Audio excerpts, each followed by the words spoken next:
Hi, in this video we discuss Chapter 3 titled The Myths of Coalition from the book Black Power, Politics of Liberation by Charles Hamilton and Kwame Ture, formerly known as Stokely Carmichael. My name is Sabah Fatma and I'm a professor of philosophy at Southern Illinois University, Edwardsville.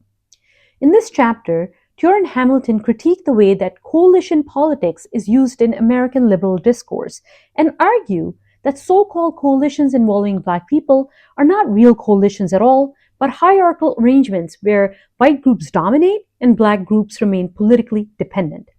Ture and Hamilton aren't against coalitions per se. They simply want to set out conditions where real, meaningful coalitions can be actually liberatory. So what are these myths of coalition? First, you cannot make coalition with people who ultimately want to maintain the overall American system and make very marginal reforms to it, with people who are not interested in totally revamping our structures and institutions. We cannot be politically dependent on democratic machine to solve our social and political issues because our issues will always be secondary to the maintenance of the machine. The second myth that they talk about is the idea that you can have a coalition between politically and economically secure group and a politically and economically insecure group. Ture and Hamilton give a ton of historical examples illustrating how most past black and white coalitions were not coalitions. They were unequal alliances. When Black-led organizations worked with white liberal groups, white organizations controlled the agenda, they made all the strategic decisions, they set out the terms of participation, and they used Black groups as a form of legitimacy or for numbers. This meant that they were not coalitions of equal, but situations where Black people were subordinate partners with little to no decisional power.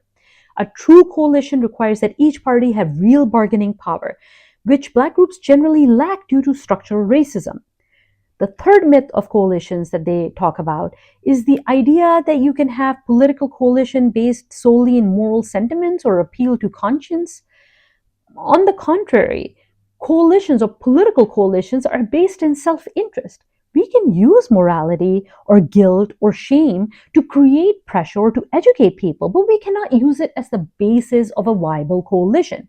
So those are the three myths of coalition. What are the grounds for viable coalition? One, a viable political coalition must be mutually beneficial based in the self-interest of each party that enters the coalition. Meaning, as Black people, we must ask what is good for us before entering the coalition. As Black organizations, we have to be so tightly knit and have almost an indigestible bodies that we cannot be swallowed up or absorbed. A viable political coalition also needs to have a genuine power base, actual organized political strength. Now, keep in mind that it is okay to make limited short-term coalitions on relatively minor issues. But just also keep in mind that these are limited. They don't resolve institutional racism, and in the long term, these sorts of coalitions can actually be harmful. Thus, Black people must first develop independent political, economic, and organizational power before entering coalitions. Without that, coalition simply means assimilation into white agendas.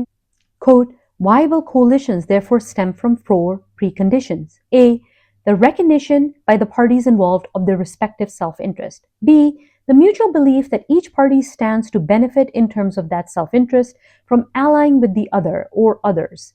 C, the acceptance of the fact that each party has its own independent base of power and does not depend on ultimate decision-making on a force outside of itself.